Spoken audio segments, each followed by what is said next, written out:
Bonsoir chers amis, je suis heureuse de vous présenter tous mes vœux pour les fêtes de Noël et pour l'année 2020 qui va bientôt débuter.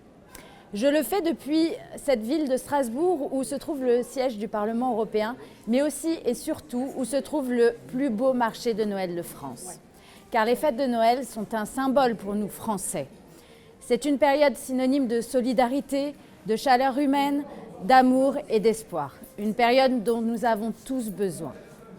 Après une année marquée, une fois encore, par le terrorisme islamiste dans la prison de Condé-sur-Sarthe ou encore dans la préfecture de police de Paris, une année marquée par la persévérance du mouvement des Gilets jaunes et en ce moment même par la mobilisation générale contre la réforme des retraites souhaitée par Macron. C'est aussi une année qui a vu l'élection de Jair Bolsonaro au Brésil, la victoire de notre mouvement lors des élections européennes, ainsi que celle de nos alliés dans de nombreux pays voisins.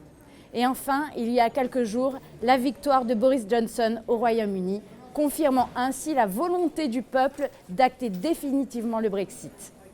C'est donc, en définitive, une année marquée par le signe de l'espoir, celui de voir s'affirmer l'identité des peuples, de voir nos idées, nos valeurs accéder au pouvoir.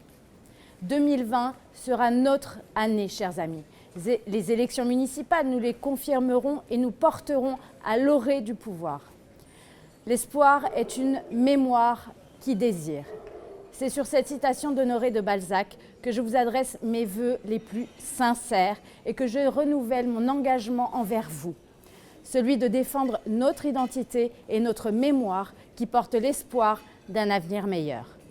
Joyeuses fêtes de Noël à toutes et à tous.